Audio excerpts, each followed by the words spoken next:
Hello my dear students, welcome you all to my YouTube channel M Mohammad study circle. आज के इस video में हम लोग फोकस इंग्लिश क्लास 6 से चैप्टर नंबर 2 पढ़ने जा रहे हैं, जिसका टाइटल है लुकिंग ग्लास रिवर, जो कि एक पोएम है और इस पोएम को लिखा गया है रॉबर्ट लुईस स्टीवेंसन के द्वारा। तो इससे पहले कि हम लोग इस पोएम को पढ़ें और इसके लाइन बाय लाइन मीनिंग को समझने की कोशिश करें, हमें सबसे पहले इस पोएम के टाइटल को समझना होगा कि आखिर इस पोएम का टाइटल हमें क्या कहना चाहता है। तो पोएम का टाइटल है लुकिंग ग्लास रिवर, मतलब एक ऐसी नदी जो कि ग्लास की तरह दिखाई देती हो, एक ऐसी नदी जो ग्लास की तरह साफ हो और नदी के अंदर की चीज़ों को जैसे कि हम ग्लास से आर पार देख सकते हैं, वैसे ही उस नदी के वाटर सरफेस के नीचे, उस नदी के बॉटम पे क्या चीज़ें हैं उसको हम लोग आर पार देख सकें, इस तरह से वो नदी है। इसलिए ये टाइटल दिया गया है लुकिंग ग्लास रिवर, ग्लास जैसे, शीशे जैसे साफ दिखाई देने वाली नदी। ओके, चलिए अब हम लोग इसके स्टेंजास को पढ़ते हैं और इसके मीनिंग्स को समझने की कोशिश करते हैं। Smooth it glides upon its travel, ये जो नदी है अपनी इस यात्रा में बड़ी ही स्मूथली, बिना किसी रुकावट के आगे बढ़ती चली जाती है। ग्लाइड मीन्स होता है बहना या आगे बढ़ते चला जाना। Here a wimple there a gleam, wimple का क्या मतलब होता है, यहाँ पर वर्ड मीनिंग वाले सेक्शन में दिखाया गया है। विम्पल मीन्स अ कर्व और बेंड इन अ रिवर, एक नदी में जो घुमाव होता है, जो मोड़ होता है, उसी को हम लोग क्या कहते हैं, विम्पल कहते हैं। तो आप सब ने अपनी पूरी ज़िंदगी में कोई भी ऐसा नदी नहीं देखा होगा जो कि स्ट्रेट लाइन में हो, जो कि बिल्कुल सीधी हो। हर नदी में क्या होते हैं, घुमाव होते हैं, मोड़ होते हैं। बिना किसी घुमाव के, बिना किसी मोड़ के कोई भी नदी आज तक मैंने अपनी लाइफ में नहीं देखा है। तो हमारे ऑथर कहते हैं हेयर अ विम्पल, ये देखो यहाँ इस नदी में एक घुमाव है, यहाँ पर एक मोड़ है।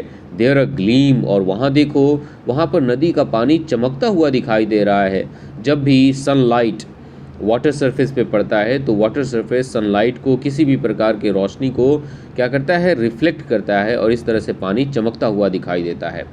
फिर हमारे ऑथर आगे कहते हैं ओ द क्लीन ग्रेवल, ये देखो इस नदी का पानी कितना साफ है कि इस नदी के बॉटम पे पड़े हुए कंकड़ और पत्थर, ग्रेवल का मतलब होता है कंकड़ और पत्थर जो छोटे छोटे हैं होते हैं, ये भी दिखाई दे रहे हैं। ओ द स्मूथ स्ट्रीम, और ये देखो इस नदी की जो स्ट्रीम है, इसकी जो धारा है वो कितनी स्मूथ है, वो कितनी शांत है और कितनी शांति के साथ आगे बहती हुई चली जाती है।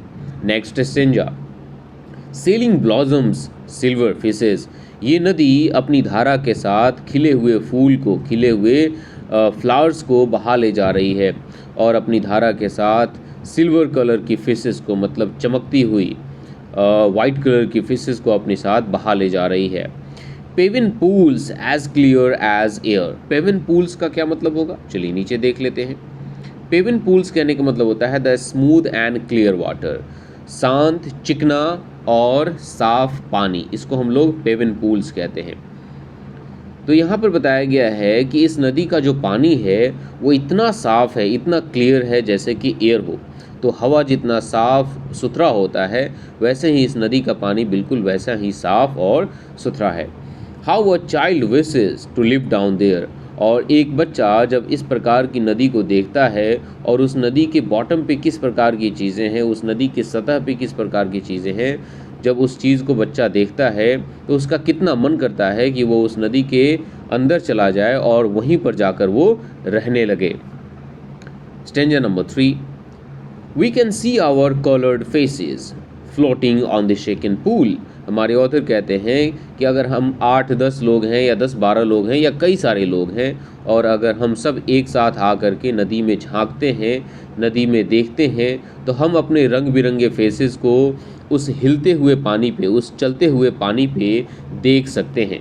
मान लीजिए कि अगर 10 लोग हैं और वो नदी में पानी में झांक रहे हैं, तो 10 में से कई सारे लोग हैं जो इसमें कुछ लोग गोरे हो सकते हैं, कुछ लोग सांवले हो सकते हैं, कुछ लोग काले हो सकते हैं। लोगों के जो फेस के कलर्स हैं, इसी को यहाँ पर कलर्ड फेसेस बोला गया है। अलग अलग लोगों के फेसेस के कलर को कलर्ड फेसेस बोला गया है कि देखो हम लोग अपने रंग बिरंगे चेहरों को इन चलती हुई वाटर सरफेस पे, इन बहती हुई पानी की सतह पे हम अपने चेहरों को देख सकते हैं।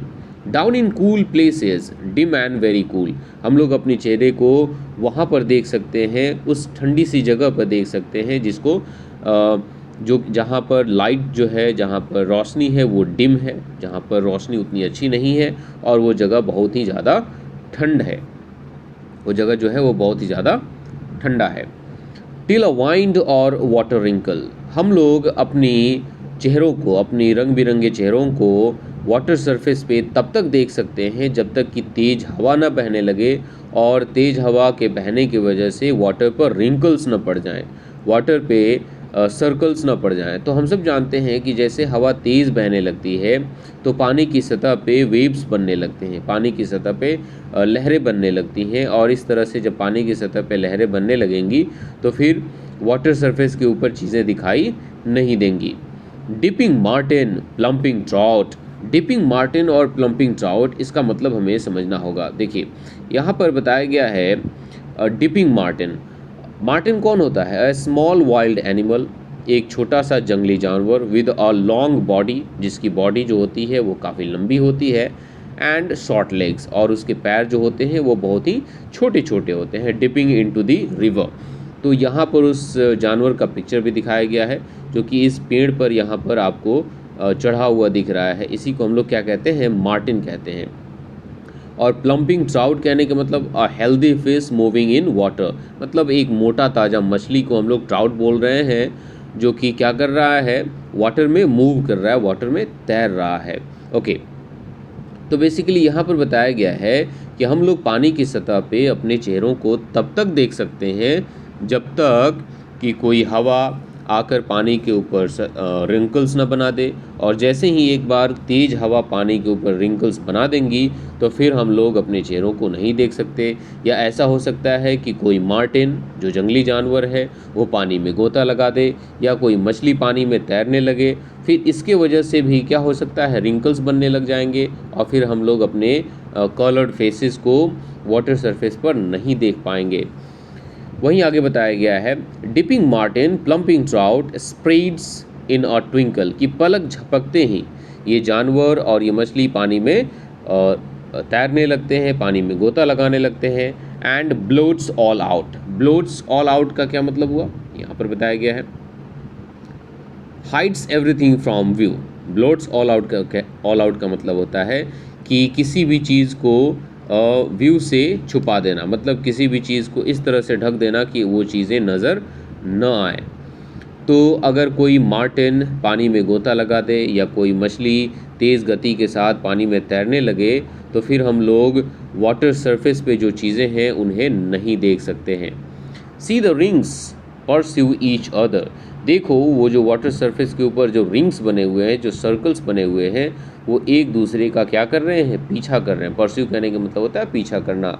All below grows black as night, और इस वाटर सरफेस के नीचे सभी चीज़ें इस प्रकार से ब्लैक हो रही हैं, सभी चीज़ें इस प्रकार से काली पड़ती जा रही हैं जैसे कि रात हो। Just as if mother had blown out the light, और वाटर सरफेस के नीचे इस तरह से चीज़ें अंधेरा हो रही हैं, वहाँ पर इस तरह से चीज़ें ब्लैक हो रही हैं जैसे कि मानो माँ ने बत्ती को बुझा दिया हो। तो हम सब जानते हैं कि एक माँ जब अपने बच्चे को एक कमरे में सुलाती है, जब धीरे धीरे उसका बच्चा सो जाता है, और जब वो माँ उस बच्चे के कमरे से बाहर निकलती है तो लाइट्स को क्या कर देती है? ऑफ कर देती है। बिल्कुल वैसा ही लग रहा है क्योंकि मार्टिन और वो फिश, उन दोनों ने काफ़ी तेज़ गति से नदी के वाटर सरफेस के नीचे इन लोगों ने हलचल मचाया है, और इसके वजह से जो सॉइल के पार्टिकल हैं, जो मिट्टी के पार्टिकल हैं, वो वाटर के साथ मिक्स हो गए हैं, और उनके मिक्स होने की वजह से चीज़ें वहाँ पर क्या हो गई हैं? धुंधली हो गई हैं, डार्क हो गई हैं। Patience children, just a minute, तभी हमारे ऑथर कहते हैं कि यार बच्चों बस 1 मिनट इंतज़ार कर लो, थोड़ा देर क्या कर लो? पेशेंस रख लो। See the spreading circles die, देखो वे जो सर्कल्स बने हुए थे वाटर सरफेस के ऊपर वो अब ख़त्म हो रहे हैं। यहाँ पर डाई कहने का मतलब मरना नहीं, ख़त्म होना। The stream and all in it, और थोड़ा सा सब्र रखने के बाद, कुछ ही मिनट रुकने के बाद जो धारा है और इस धारा के अंदर, इस नदी के अंदर जो भी चीज़ें हैं will clear by and by. और ये सभी चीज़ें, बाई एंड बाई कहने का मतलब क्या होता है, यहाँ पर बताया गया है सून, बहुत ही जल्द। तो बच्चों थोड़ा देर के लिए पेशेंस रखो, कुछ मिनट के लिए धैर्य रखो, और ये जो नदी है थोड़ा देर के बाद फिर से शांत हो जाएगा और इस नदी के अंदर जो भी चीज़ें हैं वो फिर से क्लियर हो जाएंगी और फिर से वो बहुत ही जल्द साफ साफ दिखाई देने लगेंगी। तो इस तरह से हम लोगों ने इस पोएम को पढ़ लिया और इसके लाइन बाय लाइन मीनिंग को समझ लिया। इस पोएम का एक्सप्लेनेशन कैसा लगा आप लोग मुझे नीचे कमेंट सेक्शन में ज़रूर बताइएगा। वीडियो अच्छा लगा होगा तो वीडियो को लाइक कीजिएगा और चैनल पर नए होंगे तो चैनल को सब्सक्राइब कीजिएगा। मिलते हैं एक नए चैप्टर के साथ, तब तक के लिए टेक केयर, बाय बाय।